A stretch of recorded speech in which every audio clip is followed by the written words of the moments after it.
नमस्कार वीएलई साथियों।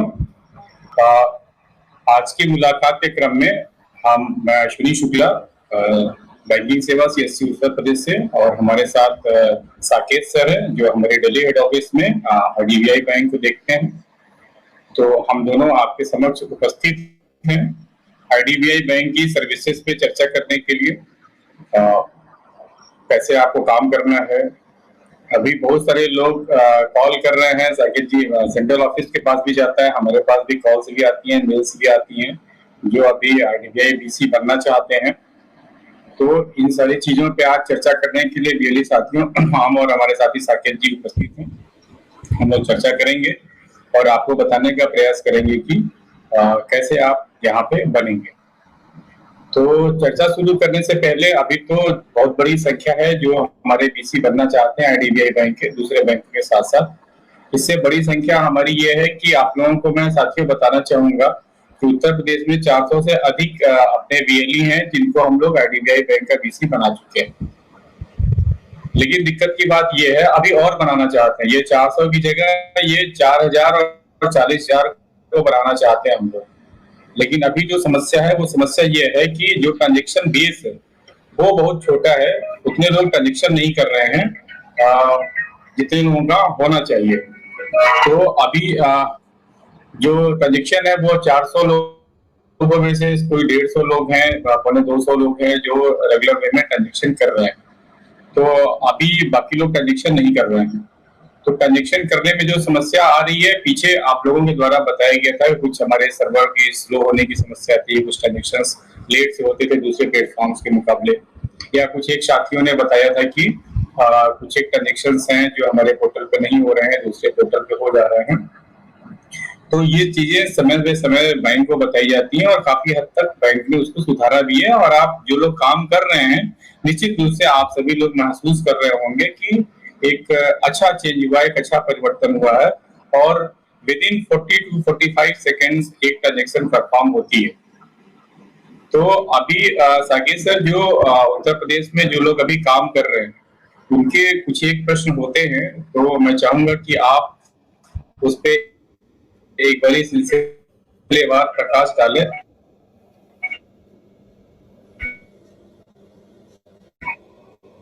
कि इसको कैसे हैंडल करा सकता है, कैसे। सबसे पहले अगर मैं बात करूं तो बहुत सारे हमारे वीएलई जो इस बात को लेकर प्रश्न उठाते हैं कि फंड ट्रांसफर की सर्विस उनके पास नहीं है। खासतौर से मैं बात करूं पश्चिमी उत्तर प्रदेश के जिलों में जहां पे मंडियां लगती हैं। तो मंडियों में हमारे बाहर के व्यापारी आते हैं, और बाहर के व्यापारी आते हैं तो उनको पैसे कहीं बेचने होते हैं, कहीं कुछ करने होते हैं। तो इसको लेकर के हमारे उन प्रदेश उन जो जनपद के वीएलईज है उनकी कॉल्स आती हैं। तो साकेत भाई, अपने वीएलई कैसे इसको हैंडल कर सकते हैं, या अभी आईडीबीआई बैंक की तरफ से इसमें नई चीज कुछ क्या आने वाली है, अगर आप बता पाएं। धन्यवाद अश्विनी जी। सबसे पहले नमस्कार सभी वीएलई भाइयों को, जो लोग अभी लाइव देख रहे हैं और जो नहीं भी, जो बाद में इसको देखेंगे। देखिए अश्विनी जी, सबसे पहली तो चीज है कि अभी आईडीबीआई बैंक ने जो आप बताए समस्या, फाउंडेशन डे, बैंक का फाउंडेशन, आईडीबीआई बैंक का फाउंडेशन डे है 1 अक्टूबर। उस दिन ऑलमोस्ट 20 सर्विसेज लाइव करेगा जो पाइपलाइन में है। जो सारी सर्विसेज एपीवाई, पीएमजेजेवाई, एसबीवाई, उसी के क्रम में ये आईएमपीएस को भी लॉन्च किया जाएगा। अभी जो आईडीबीआई का अकाउंट होल्डर है उनके खाते में अगर आधार लिंक है तो अभी वो फंड ट्रांसफर कर पाएंगे, क्योंकि अभी यहाँ पे जो अनिवार्य है कि वो आईडीबीआई का कस्टमर होना चाहिए तभी कर पाएगा।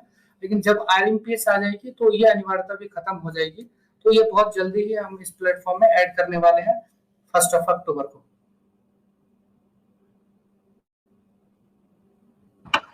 ये तो बहुत बढ़िया हो जाएगा अपने बीसी साथियों के लिए। लेकिन फिर वही दिक्कत है कि हम लोग अभी 400 से 4000 और 4000 से 40,000 कैसे बनाएंगे जब लोग कनेक्शन नहीं कर पा रहे हैं।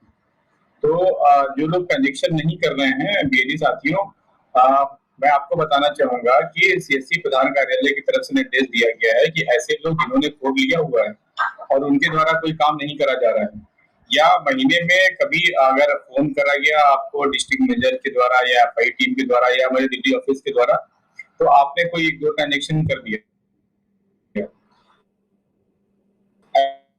ऐसे लोगों के बारे में सीएससी प्रधान कार्यालय का कहना है कि उनका कोई फ्रूटफुल नहीं है। वो अपने लिए भी खुद हमारे बीएलई साथी हैं जो काम करना चाहते हैं, जो कुछ अच्छा करके कुछ अच्छा दिखाना चाहते हैं, अच्छा कमाना चाहते हैं, उनका कहीं कहीं अवसर का भी नुकसान हो रहा है। तो ऐसे बीएलई साथी जो काम नहीं कर रहे हैं, तो उन सबको एक संदेश मैं देना चाहूंगा, और साकेत जी भी उस पर अपने कमेंट्स देंगे कि आप लोग भाई या तो एक्टिव हो जाइए, काम करिए। अदरवाइज सीएससी प्रधान कार्यालय ने साफ साफ निर्देशित करा हुआ है कि भाई ऐसे लोग जो काम नहीं कर पा रहे हैं, अगर उनका कोई जेन्युइन कारण है तो उनका समाधान कराया जाए, और अगर फिर भी नहीं हो पा रहे हैं तो ऐसे लोगों को अवसर दिया जाए जो हमसे जुड़ के ज्यादा अच्छा काम करना चाहते हैं। तो साकेत जी, मैं चाहूंगा कि इस सत्र के माध्यम से, इस प्लेटफॉर्म के माध्यम से, जो अपना सीईओ सर का मैसेज था कि हम आगे किन किन बीएलईज को ऑनबोर्ड करेंगे, क्योंकि लगातार लोगों के फोन भी आते हैं और मेल्स भी आती हैं कि सर हमको इतना दिन हो गया अप्लाई किए हुए और हमको अभी तक नहीं मिल पाया। तो अभी जो अपने हेड ऑफिस की जो गाइडलाइन है, मैं चाहूंगा कि एक बार आपकी तरफ से ही इस प्लेटफॉर्म के माध्यम से अपने बीएलई साथियों तक वो मैसेज करने हो सके। साकेत जी प्लीज। कि आपने मैसेज सुना है कि हम ऐसी इसका कि डिजिटल सेवा जो है डीपी पे हम जो है उसकी और ये वो 6 महीने पुराना होना चाहिए।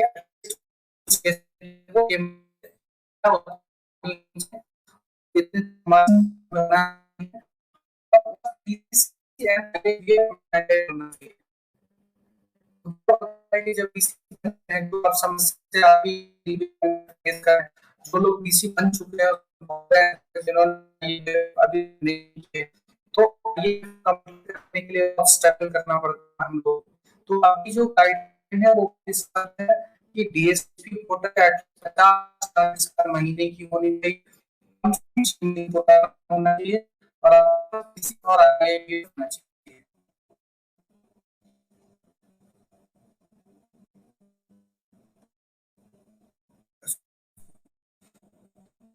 तो बीएलई साथियों, जैसा कि अभी साकिब सर ने बताया कि आपको बैंक की बीसी मिलेगी, उसमें एक अनिवार्य शर्त ये भी होगी कि आपके द्वारा डिजिटल सेवा पोर्टल पर ट्रांजेक्शन कैसा करा जा रहा है।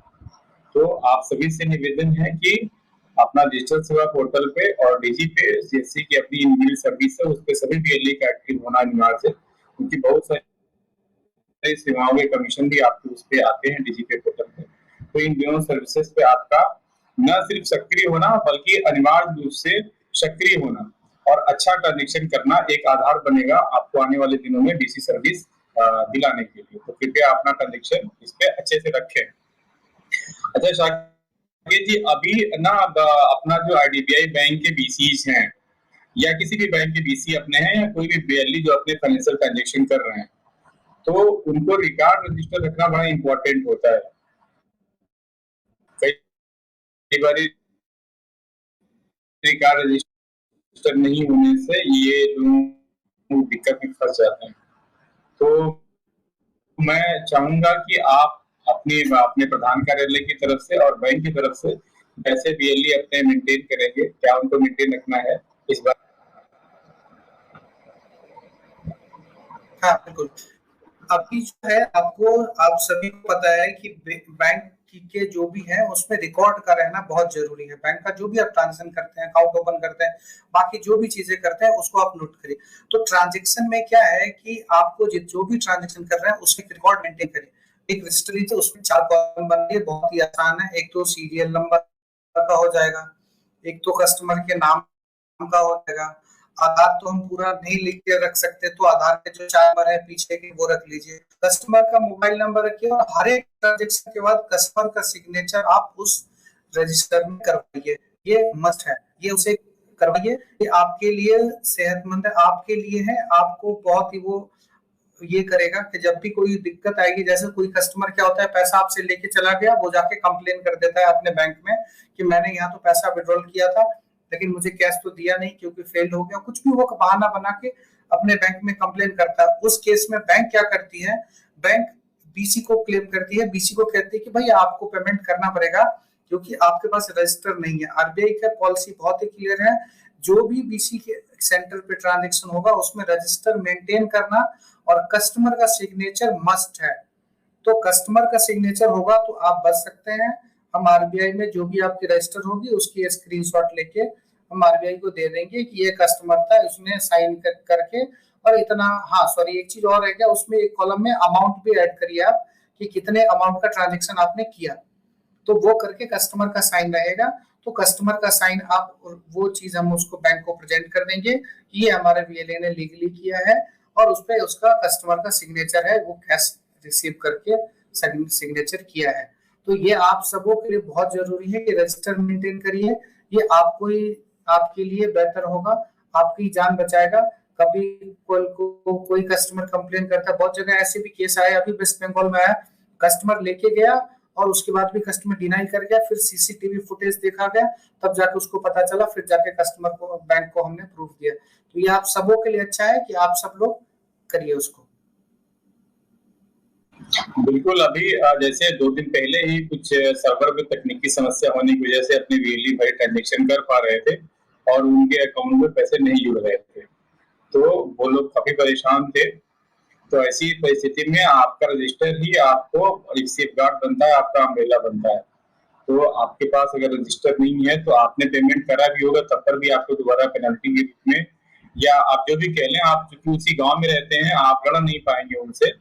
तो अगर आपके पास डॉक्यूमेंट्री प्रूफ नहीं है तो बहुत सारे लोग अच्छे नहीं होते, बहुत सारे लोग मिलते हैं आपको जो परेशान करेंगे, कभी कभी पुलिस में चले जाते हैं। तो आपको रजिस्टर जरूर बनाना चाहिए आपने जो भी ट्रांजेक्शन करा होगा। साकेत भाई, अपनी अपनी एक सर्विस है, अभी हम लोगों ने जो लाइव करा था वीडियो केवाईसी के थ्रू अकाउंट ओपन करने का, और साथ ही साथ ई केवाईसी से भी अकाउंट ओपन करने का हम लोग शुरू करने का हम लोगों ने कमिट करा हुआ था अपनी पिछली मीटिंग के दौरान।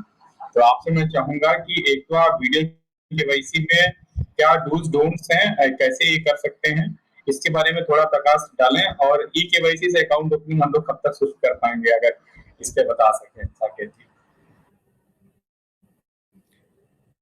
हाँ सुनील जी, हाँ ये था कि वीडियो केवाईसी अभी सभी के लिए लाइव है। वीडियो केवाईसी में आप सब लोग अकाउंट ओपन कर सकते हैं।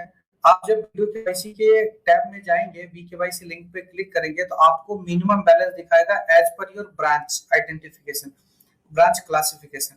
ब्रांच की जो है वो 3 कैटेगरी है आईडीबीआई बैंक की, एक रूरल है, एक है सेमी अर्बन और एक मेट्रो है अर्बन। 3 कैटेगरी में अकाउंट ओपन करते हैं। जहाँ पे भी रूरल ब्रांचेस हैं वहां पे आप सिर्फ 500 रुपए में कस्टमर का खाता खोल सकते हैं वीडियो केवाईसी के थ्रू। और वीडियो केवाईसी मैं क्यों कह रहा हूँ आपसे, क्योंकि वीडियो केवाईसी फ्यूचर है। आने वाले टाइम में देखेंगे सभी बैंक मूव हो जाएगा वीडियो केवाईसी पे। उसमें आपको कोई सी भी फॉर्म की जरूरत नहीं है, कोई फिजिकल डॉक्यूमेंट नहीं चाहिए, कुछ भी आपको नहीं चाहिए, सब कुछ वो ऑटोमेटिक वीडियो में कैप्चर होगी। आधार कार्ड कस्टमर का दिखा के, पैन कार्ड दिखा के, वो वीडियो में ही कैप्चर करके अकाउंट ओपन हो जाएगा। और वीडियो केवाईसी जो अकाउंट होगी वो फुल फ्लेज अकाउंट होगी। उसमें आपको कस्टमर को चेकबुक भी मिलेगा, एटीएम कार्ड भी मिलेगी और वो सारी फैसिलिटी मिलेगी जो एक बैंक अकाउंट में मिलता है। तो ये अकाउंट आप मैक्सिमम वीडियो केवाईसी के थ्रू ओपन करिए जितने ज्यादा हो सकता है। दूसरा जो क्वेश्चन था उसमें का, वो था आपका ई केवाईसी का। ई केवाईसी क्या है? ई केवाईसी भी ऑलमोस्ट हमारा कंप्लीट है सर, सॉफ्टवेयर लेवल पे अब कोई चैलेंज नहीं है। अभी हमने कुछ वीएलईज को एनेबल भी किया था, उन्होंने अकाउंट भी ओपन किए हैं, लगभग 18 से 20 अकाउंट ओपन किए, उसमें वो कोई चैलेंज नहीं। अब चैलेंज जो हमारा है वो कुछ पॉलिसी डिस्केंट पे है। वो पॉलिसी जैसे डिसाइड होगी, वो जितने भी ट्रांजेक्टिंग लोग हैं, मैं फिर से कह रहा हूँ ट्रांजेक्टिंग है, जिन जो कि सिस्टम में डेली ट्रांजेक्शन कर रहे हैं, हम उनको इनेबल कर देंगे, बहुत जल्दी कर देंगे जैसे पॉलिसी डिसाइड हो जाती है। क्योंकि बैंक का ये प्रोस्पेक्टिव था कि हम वीएलडी को ब्रांच में नहीं भेजना चाहते हैं ई केवाईसी में, लेकिन आरबीआई की जो पॉलिसी है वो अलाउ नहीं कर रही है। तो इस पे बैंक का कुछ डिस्कशन चल रहा है कि बीच का क्या रास्ता हम निकालेंगे। तो जैसे उस पर कोई डिसीजन हो जाता है, हम सबके लिए ई केवाईसी इनेबल कर देंगे। ई केवाईसी में कोई चैलेंज नहीं है। इसी के साथ हम अभी एक बहुत जल्द एक और सर्विसेज पे काम कर रहे हैं, थर्ड पार्टी डिपॉजिट, जो कि बहुत जरूरत है। अभी जैसे कुछ एक अकाउंट ओपन हो रहे हैं, जैसे कि आईडीबीआई बैंक के वॉल्ट में कुछ दिक्कत है, उनका सिस्टम है, जिसकी वजह से नए जो अकाउंट ओपन हो रहे हैं वो चाहे बीसी के थ्रू हो या ब्रांच के थ्रू हो, उसमें आधार लिंक नहीं हो पा रहा, एपीएस का ट्रांजेक्शन नहीं कर पा रहा उस अकाउंट में। तो इस समस्या को भी, ये समस्या भी बहुत हद तक हमारा इस ऑप्शन से सॉल्व हो जाएगा। ये थर्ड पार्टी डिपॉजिट है, जिसमें कि कस्टमर का अकाउंट नंबर डाल के या पैसा डिपॉजिट कर पाएंगे। विड्रॉ तो नहीं हो पाएगा इसके मोड के थ्रू, बट इसमें आप पैसा डिपॉजिट कर पाएंगे, जमा कर पाएंगे। तो ये सर्विसेज हम बहुत जल्द स्टार्ट करने वाले हैं, ये बहुत जल्द हो जाएगी, इसमें तो कोई दिक्कत नहीं है। ये मुश्किल से हफ्ते 10 दिन या मैक्सिमम 15 डेज में आपका third party cash deposit start हो जाएगा। तो डेली साथियों, जैसा कि अभी साकेत सर ने बताया कि आपका थर्ड पार्टी डिपॉजिट भी शुरू हो जाएगा और ई केवाईसी से अकाउंट ओपनिंग भी शुरू हो जाएगा, बट ये उसके उन्हीं को दिया जाएगा जो रेगुलर ट्रांजेक्शन कर रहे हैं। तो आप जब ये मैं बोल रहा हूँ या साकेत सर ये बोल रहे हैं कि जो लोग रेगुलर ट्रांजेक्शन कर रहे हैं, तो आपसे हमारी गुजारिश है कि अपना आत्ममंथन करिए कि कहीं आप इस अवसर को खोने वाले तो नहीं है। ऐसा तो नहीं कि आप नियमित ट्रांजेक्शन नहीं कर रहे हैं। और बीसीएसई ने किसी को 50 ट्रांजेक्शन पर डे करने का नहीं बोला हुआ। अभी जो हम लोगों ने बोला हुआ कि आप पर डे एवरेज 15 से 20 ट्रांजेक्शन करिए।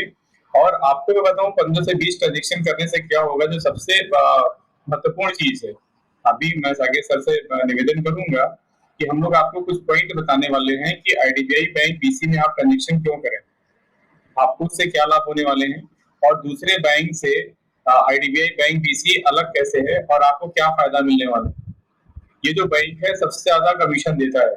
तो साकेत सर, मैं चाहूंगा कि वीडियो केवाईसी से अकाउंट ओपनिंग हम दे रहे हैं, ई केवाईसी से हम देने जा रहे हैं, थर्ड पार्टी डिपॉजिट हम देने जा रहे हैं, कमीशन में हम इंडस्ट्री में सबसे ज्यादा हैं। तो इसके बावजूद भी अगर हमारे बीएलई को दिक्कत हो रही है, तो एक बार मैं चाहूंगा कि उनको क्या क्या करना चाहिए, इस पर थोड़ा सा अगर आप प्रकाश डालें। बिल्कुल बिल्कुल। और एक और चीज उसमें जी मैं आपको बताना चाहता हूँ कि हमने बैंक को ये भी रिक्वेस्ट किया है कि जो अकाउंट वीडियो केवाईसी के थ्रू ओपन होंगे, उसमें हमने कमीशन हमारे बीसीएस को आप बढ़ा के दीजिए। जो 16 रुपए है जो आज के टाइम पे है, वो तो हम अभी के लिए दे ही रहे हैं, बट साथ के साथ हमने उनको रिक्वेस्ट किया है कि आप जो है वीडियो केवाईसी में जो भी हमारे अकाउंट ओपन होंगे उस पर कमीशन हमें बढ़ा के दीजिए। तो 30 प्लस ही उस पर बात किया है, तो 30 प्लस बैंक देने पे एग्री है, तो ऑलमोस्ट उस पर भी जैसे डिसीजन हो जाता है। लेकिन अभी के लिए वही है 16 रुपए, लेकिन बैंक जैसे डिसीजन होता है उनका अप्रूव हो जाता है बैंक का, तो फिर हम करेंगे। हम चाहते हैं कि हमारे बीसीएस को जितनी अच्छी फैसिलिटी दे पाए, जितना ज्यादा अर्न करने का हम उनको जरिया दे पाए, तो इसी के थ्रू हमने बैंक से बात करी है। तो इसमें भी हम ज्यादा कमीशन दिलाने की कोशिश में लगे हुए हैं। दूसरी चीज जो है कमीशन की, आप देखेंगे जो ट्रांजेक्शन पे कमीशन है अभी one of the best commission है मार्केट में, किसी से कंपेयर कर लीजिए। जब देखेंगे तो यहाँ हम दे रहे हैं 0.5%, मैक्सिमम 25 रुपीज पर ट्रांजेक्शन, में से 80-20 का रेशियो रहेगा। 80% एससी का, 80% बीसी का और 30% सीएससी का। तो ये आपको बहुत बढ़िया कमीशन है, आप किसी भी बैंक में कम कर लेंगे, आपके आसपास जो भी बीसी है सबसे बेहतर कमीशन है। दूसरा, इस पे ट्रांजेक्शन पे भी बहुत सारे अकाउंट है, ट्रांजेक्शन पे भी है कि दिन का अकाउंट पे ना मिलेगा, ऐसे कोई लिमिट नहीं है। आपको पर ट्रांजेक्शन जो 0.5% और मैक्सिमम 25 रुपए का कटिंग है, उसके ऊपर आपका कमीशन नहीं जाएगा। तो बहुत ही अच्छा कमीशन रेट है। सर्विसेज ऑलमोस्ट सारी देने, बैंक बहुत ही अग्रेसिव है। आप देख रहे होंगे कुछ एक ब्रांच को छोड़ दीजिए तो बहुत सारे ब्रांचेस अभी बीसीएस को कॉल करिए कि आप आओ हमारे पास जुड़ो और आप सर्विसेज करो हमारे साथ, जो भी है लीड्स तो हमें बाकी सारी चीजें हैं। तो बैंक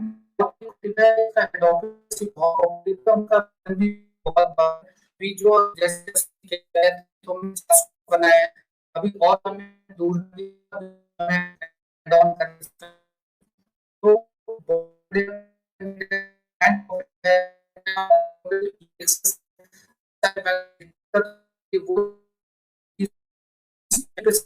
समस्या उनसे कोऑर्डिनेट करके रिजॉल्व करते हैं उसको। तो बैंक बहुत ही इस चीज को लेके, तो आप सबों से रिक्वेस्ट है मैक्सिमम करिए पोर्टल को, समस्या बताया टाइम टू टाइम हमने किया और उसको बेहतर करने की कोशिश करेंगे। आप लोगों का जो भी फीडबैक आता है उसके बेसिस पे हम काम कर रहे हैं। तो बीएलई साथियों, जैसे कि अभी साकेत सर ने बताया कि आईडीबीआई बैंक में जो आपको एईपीएस पे कमीशन मिलता है वो इंडस्ट्री में सबसे ज्यादा है। आपको जो अभी हमने बोला था कि जो सीएससी कहती है कि आप 15-20 ट्रांजेक्शन कम से कम एवरेज करिए। अब आप सोचिए कि अगर आप 20 ट्रांजेक्शन आप पर डे करते हो तो आपकी जो पर डे की अर्निंग होगी वो होगी 500 रुपए। और अगर आपने 30 इस हिसाब से ट्रांजेक्शन किया तो आपकी जो अर्निंग होगी वो 500 गुणे 30 यानी कि 15,000 रुपया महीना। 15,000 रुपया महीना आप बहुत छोटा सा एक 20 ट्रांजेक्शन पर डे करके आप कमा सकते हैं। दूसरे बैंक्स में 15,000 कमाने के लिए आप यकीन मानो बहुत मेहनत करनी पड़ती है, बहुत मेहनत करनी पड़ती है। तो ये आपके पास अवसर है, जो लोग काम कर रहे हैं उनके पास अवसर है अच्छा कमाने का। और ऐसे बीएलई भाई जो अभी हमें देख रहे हैं और आने वाले दिनों में आप आईडीबीआई बैंक के साथ जुड़ेंगे तो आपके लिए भी ये अवसर होगा कि आप इतनी हैंडसम इनकम यहाँ से आप कर सकते हैं। बीएलई साथियों, एक चीज मैं आप लोगों को बताना चाहूंगा कि जब आप आवेदन करते हैं महिंद्रा पोर्टल पे तो आपसे पूछा जाता है कि आपकी जो डिस्टेंस है आपके सेंटर की वो कितनी दूरी पे है। तो ताकि सर उसमें हम लोग 5 किलोमीटर, 10 किलोमीटर और 15 किलोमीटर के ब्रैकेट बनाए होते हैं जिसमें अपने बीएलई को ऑप्ट करना होता है कि वो कौन से ब्रैकेट में कौन से फोल्डर में आते हैं। तो साथियों, ऐसा देखने में आता है कि आप से बहुत सारे लोग अपनी अज्ञानता के चलते या जो भी वजह हो उस वजह से देखते पता चला कि आपकी दूरी 45 किलोमीटर है और आपने अप्लाई कर दिया। तो इस मंच के माध्यम से हम आपको बताना चाहते हैं कि आईडीबीआई बैंक जो है वो मैक्स टू मैक्स 15 किलोमीटर के अंदर ही किसी को बीसी बनाता है, उसके ऊपर 16वें किलोमीटर पे नहीं बनाएगा, क्योंकि उसके बाद वो सर्विस नहीं दे पाते और सर्विस नहीं दे पाने से बैंक को भी कोई व्यवसाय का लाभ नहीं होगा और आपको भी एज ए एंटरप्रेन्योर उसका कोई लाभ नहीं होगा। तो कृपया जब भी अपना आप आवेदन करें तो अपना जो डाटा है वो सही डाटा दें, गलत डाटा ना दें।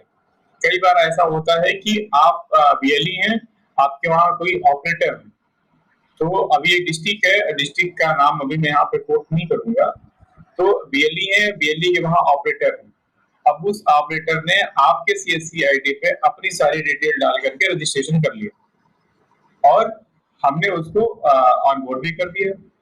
बाद में पता चलता है कि वो बंदा खुद अभी अपनी सीएससी आईडी के लिए अप्लाई कर रहे हैं, तो उसमें आपका भी अवसर चला गया और उसका तो उसको तो सीएससी नहीं बनाएंगे हम। तो कृपया जब भी आप अपना रजिस्ट्रेशन करें तो बड़ी सावधानी से करें। जो भी डाटा आप डालें वो डाटा बहुत ध्यान से डालें, कहीं कोई गलत एंट्री ना हो। अगर कहीं आपको कोई असुविधा आती है तो अपने आप बीएलई साथी से जो जानकार हो या आपके जिला प्रबंधक के माध्यम से आप जानकारी प्राप्त कर लें, पर जो डाटा दें, जो आंकड़ा दें वो सही दें ताकि आपको भी कोई दिक्कत ना हो और हमें भी कोई दिक्कत ना हो, क्योंकि फिर दिक्कत होती है। एक बार आपको हटाए, आपको अनबोर्ड करा गया और फिर जब आपको फिजिकल उसमें इंक्वायर करा जाता है तो पता चला नहीं जी आप तो उस एरिया में आते नहीं है, तो आपको वहां से डिपोर्ट कर दिया जाता है। तो जब भी अपने रजिस्ट्रेशन करें, अपने जो डाटा थे, अपने आंकड़े थे वो सही दें। साकेत सर, अभी आईआईबीएफ और पीसीसी जो अपने बहुत सारे बीएलई ने पोर्टल पे अपलोड भी कर दिया हुआ है और बहुत सारे ऐसे लोग हैं जो 402 की मैं बात करूं तो 402 लोगों में से कुछ लोगों ने करा है, बट अभी भी बहुत सारे लोगों ने नहीं करा है। तो आपसे मैं चाहूंगा इस पे कि आपने मतलब किन लोगों ने करा या कितने ने नहीं करा, और जो लोग नहीं कर पा रहे हैं वो एक सर्टेन टाइम दिया हुआ आरबीआई ने, जो उसके अंदर नहीं करेंगे तो उनको नुकसान उठाना पड़ सकता है। तो इस पे थोड़ा सा अगर आप फोकस करके हमारे जो भी बीएलई भाई हमें देख पा रहे हैं उनका अगर आप मार्गदर्शन कर सकें साकेत। बिल्कुल बिल्कुल। देखिए सबसे बड़ी दिक्कत क्या होती है आईआईबीएफ के लिए कि आईआईबीएफ का एग्जाम भी हम ही कंडक्ट कराते, तो हमारे लिए बहुत ये एम्बैरेसिंग सिचुएशन हो जाता है कि बैंक हमें ये कहती है कि भाई आपको दूसरों का रात आपका बीसी आपका बीएलई जो है खुद ही आईआईबीएफ सर्टिफाइड नहीं है। तो आप सबों से रिक्वेस्ट है प्लीज अपने बैंक मित्र पोर्टल के थ्रू आईआईबीएफ का रजिस्ट्रेशन करिए और IABF का एग्जाम देके अगर आपका क्लियर नहीं है, तो अगर आपने क्लियर कर लिया है तो आप बैंक मित्रा पोर्टल पे जाके अपलोड कर दीजिए आप जो भी सर्टिफिकेट है हुआ। अगर सर्टिफिकेट कुछ देर के लिए अगर नहीं आया, जैसे आपने रिसेंटली एग्जाम पास किया है, तो आप जो है वो मार्कशीट भी अपलोड कर देंगे तो वो चल जाएगा। देखिए अभी जो बैंक ने हमें गाइड टाइमलाइन दिया एज पर आरबीआई गाइडलाइन है कि 9 बिफोर ऑनबोर्डिंग के 9 महीने के अंदर आपको ये IABF क्लियर करना है। लेकिन कुछ लोग हैं तो आपके यहाँ से 2 महीने का एक्सटेंशन किया है, जो हमने लेटर दिया तो समझने भी पीसीस है उसको करेंगे। आप सबको से रिक्वेस्ट कि बैंक में IABF का रजिस्ट्रेशन करिए और रजिस्ट्रेशन करके आप जो है वहां पे रजिस्ट्रेशन करने के बाद आप जो एग्जाम क्लियर करके और जो सर्टिफिकेट या मार्कशीट जो भी आता है आप हमें एज सुन एज पॉसिबल आप हमें प्रोवाइड कर दीजिए, या आप एक मेल आईडी मैं आपको बताता हूँ idbi.csc@csc.gov.in।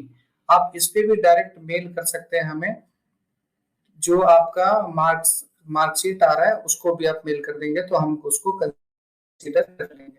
लेकिन आप सब उस रिक्वेस्ट से कृपया जल्दी से जल्दी कंप्लीट करिए और IABF सर्टिफिकेट हमें सबमिट कराइए, नहीं तो बैंक उस पर बहुत एक्शन ले लेगी। तो मेरी लास्ट रिक्वेस्ट आप सबों से कि प्लीज जो भी लोग ऑन बोर्ड हो गए हैं वो कंप्लीट कर लें इसको।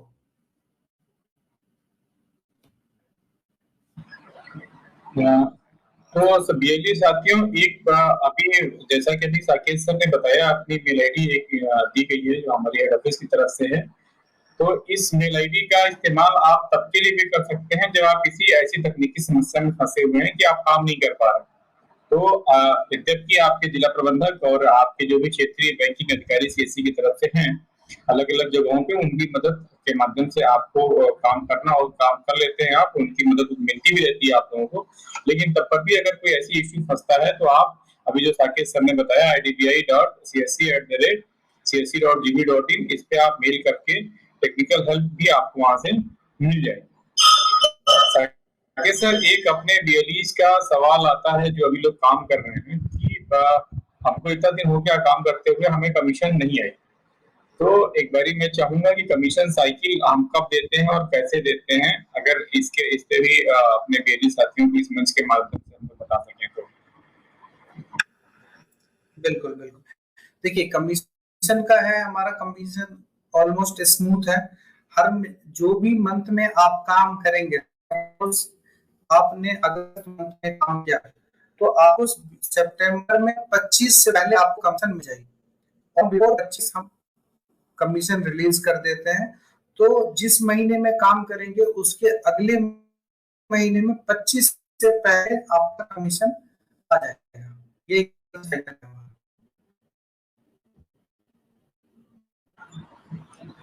तो BLE साथियों, जैसा कि अभी साकेत सर ने बताया कि हर महीने आप जो भी काम करते हैं मंथ ऑन मंथ कमीशन दिया जाता है, और पिछले महीने का कमीशन अगले महीने की 25 तारीख तक आपको आ जाता है। BLE साथी, आप में से अगर किसी के पास कोई प्रश्न है तो आप हमें चैट बॉक्स में लिख सकते हैं। अभी सेशन के दौरान और इस सेशन के बाद भी हम प्रयास करेंगे कि आपके प्रश्न का उत्तर आप तक पहुंच के दे दिया जाए। तो आप में से किसी का भी प्रश्न हो तो आप हमें चैट बॉक्स में लिख सकता है। साकेत सर, मैं